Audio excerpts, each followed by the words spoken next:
한국교회의 선교 공동체로서 세계 복음화를 위해 매진해온 한국세계선교협의회 KWMA가 올해로 30주년을 맞았습니다.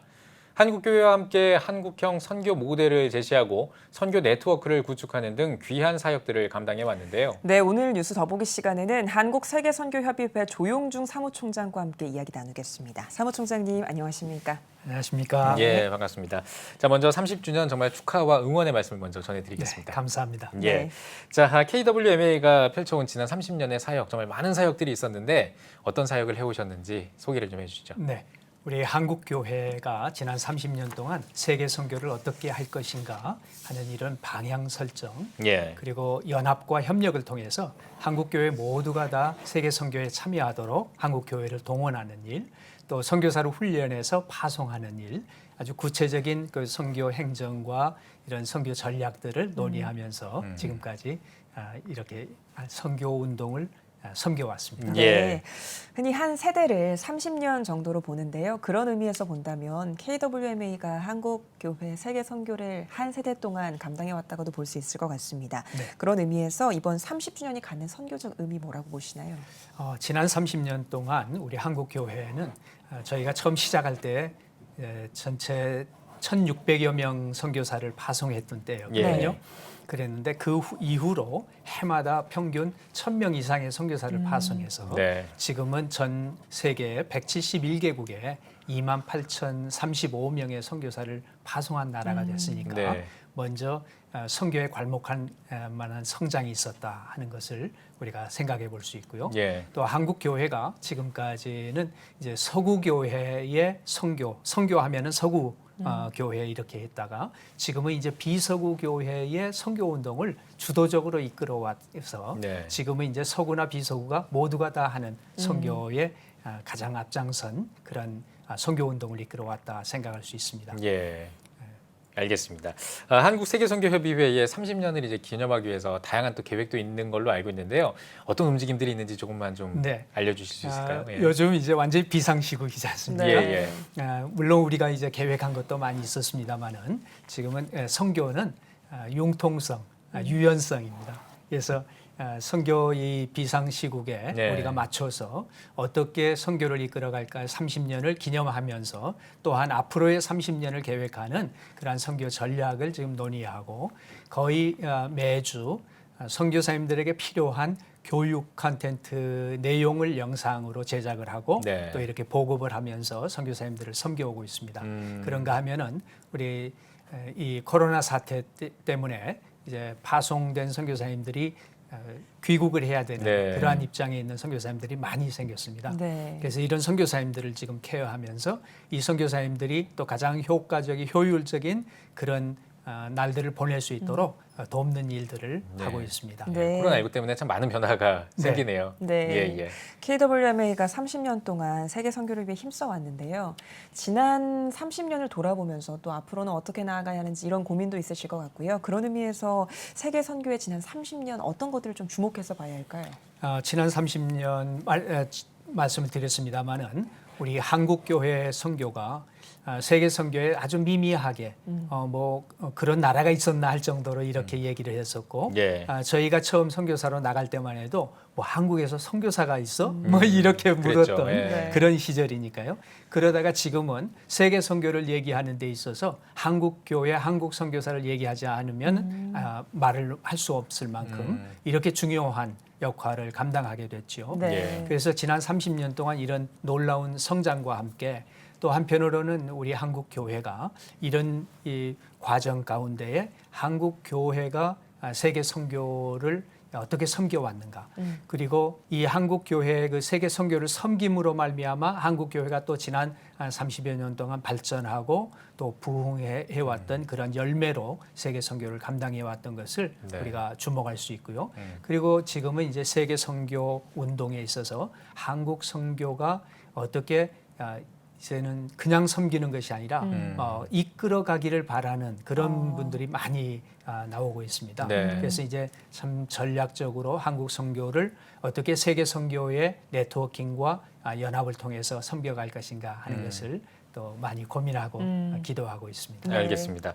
참 세계 선교가 요즘 최근에 많은 변화가 있는 것 같습니다. 코로나 이전에는 그 난민 문제도 있었고요. 네. 예, 그리고 이제 코로나가 터지고 나서는 사실 아까 언급해 주셨던 것처럼 참 선교에 있어서 너무나 많은 이제 변화들이 일어나고 네. 있잖아요. 예, 이제 그 한국 세계 선교 협의회가 이제 30년을 맞아서 이제 이 급변하는 이 선교 환경에서 어떻게 좀 이거를 대응을 해야 될지 이런 부분도 좀 듣고 싶고 또 네. 세계 선교 그 이제 이 코로나19라든지 여러 가지 이제 사건들 때문에 변화된 이것 때문에 네. 세계 선교가 좀 어떻게 좀 변하고 있는지 그 현황도 좀 듣고 싶습니다. 네. 예. 저희가 그 코로나 사태 이전에 예. 바로 이 디아스포라 예. 그 현상, 그 중에 이제 난민이 있었는데 이주민과 난민들의 그 이슈가 굉장히 크게 이제 대두가 됐고요. 네네. 이 코로나 사태로 말미암아서 이제는 선교사가 선교지에 갈 수 없는 이제는 대면하고 복음을 전할 수 없는 이런 상황이 지금 주어지게 됐거든요. 예. 그래서 우리가 비대면 상황에 어떻게 복음을 전할 것인가 하는 가장 아주 기본적인 이슈를 지금 다루고 있습니다. 네. 그래서 저희들이 지금은 이제 스마트 미션을 생각 안 할 수가 없는 그런 시기가 됐고요. 네네. 그렇지 않아도 4차 산업혁명 시대에 우리가 이 스마트 미션에 대해서 많은 관심을 가져야 된다고 저희가 2년 전에 전략회의 때 그것을 많이 논의를 했는데 예. 이제 이것이 바로 우리에게 다가섰기 때문에 지금은 비대면 시대의 선교를 어떻게 할 것인가 하는 것 그리고 선교 현장에 갈 수 없는 상황일 때에 예. 과연 이제는 복음을 그러면 누가 전할 수 있는가?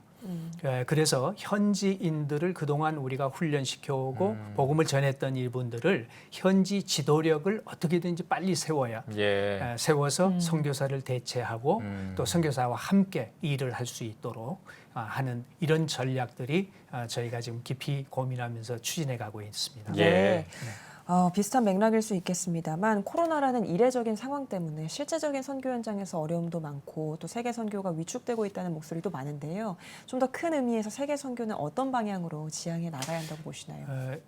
이 모든 것들은 하나님께서 허락하신 것이기 때문에 저희들은 이 팬데믹 상황이 결코 세계 선교의 어떤 주저하거나 아니면 또 세계 선교를 지금 추진할 수 없는 상황이라고 봐서는 안 될 것 같습니다. 네. 하나님께서 분명히 세계 선교는 이루어져야 한다고 말씀을 하셨고 또 그 일을 이루라고 우리에게 명령하셨는데 그렇다면 하나님 또 방법을 분명히 두신 거거든요.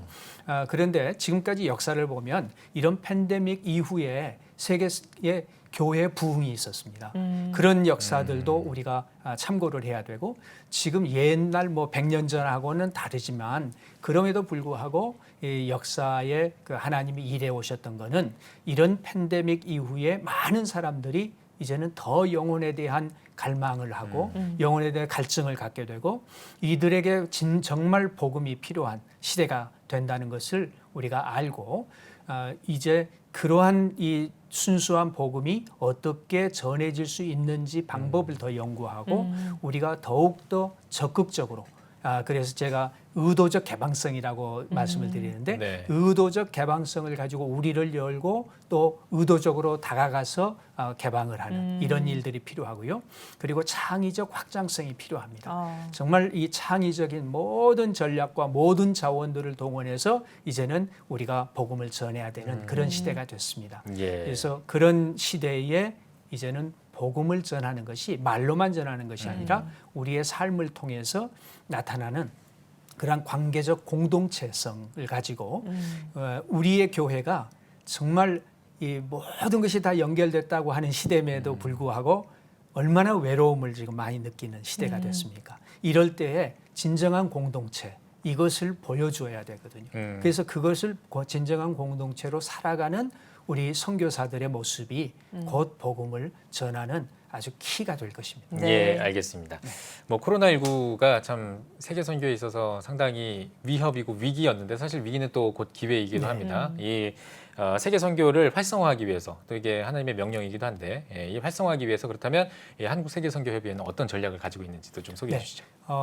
요즘 저희들이 지금 이 코로나 사태 이후에 코로나 전략을 위해서 많은 전문가들이 지금 모이고 있습니다. 예. 그리고 거의 매주 지금 이 영상을 제작을 하면서 선교사들에게 이 시대에 필요한 예. 스마트 미션, 그리고 이 시대에 지금 적정 기술, 적정 교육, 그리고 이러한 시기에 지금 외교적으로 비자 문제를 어떻게 해결해야 할 것인가, 이런 이슈들까지 저희들이 다루면서 선교사들에게, 그리고 선교 우리 함께하는 동역자들에게 필요한 자료들을 지금 제공하고 있습니다. 네. 그러면서 이제 끊임없이 장기적인, 중장기적인 이런 전략도 저희들이 지금 모색하고 있는데요. 네. 선교사 모든 우리 성도님들이 이제는 선교사가 돼야 된다. 모든 성도가 바로 있는 현장에서 선교를 할 수 있고 또한 그 선교에 참여할 수 있다. 이것을 이제 저희들이 점점 더 많은 교육을 하려고 합니다. 예. 뭐 예를 들자면 예.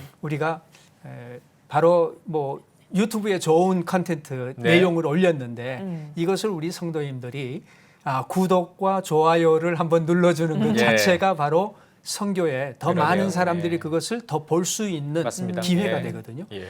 바로 그런 일, 이제 스마트폰으로 바로 선교에 직접 참여를 할 수 있는 이런 기회가 되는 것이죠. 그리고 스마트폰으로 더 많은 사람들에게 이런 좋은 내용들을 알릴 수 있는 기회가 되고요. 그래서 아주 새로운, 정말 지금까지 경험해 보지 못했던 새로운 선교 기회가 우리에게 찾아온 것으로 보여집니다. 예. 네. 사무소 선생님, 마지막으로 한국교회 성도님들께 한 말씀 해주시고, 특별히 보내는 선교사로서 독려 한번 해주시죠. 저희 한국교회는 정말 놀라운 교회입니다. 우리가 뭐 남아돌아서 선교를 한 게 아니고 아무것도 없을 때 선교사를 내보냈고요. 예. 정말 연약할 때 선교를 했던 약한 자의 선교였습니다. 바로 그것이 곧 성경의 선교고요.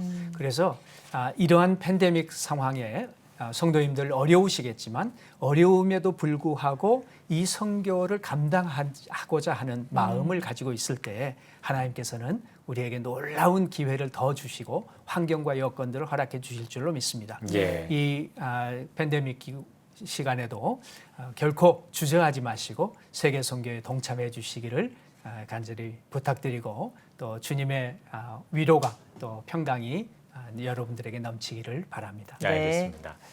네, 오늘 뉴스보기 시간에는 한국세계선교협의회 조용중 사무총장과 함께 이야기 나눠봤습니다. 총장님 나와주셔서 고맙습니다. 고맙습니다. 감사합니다.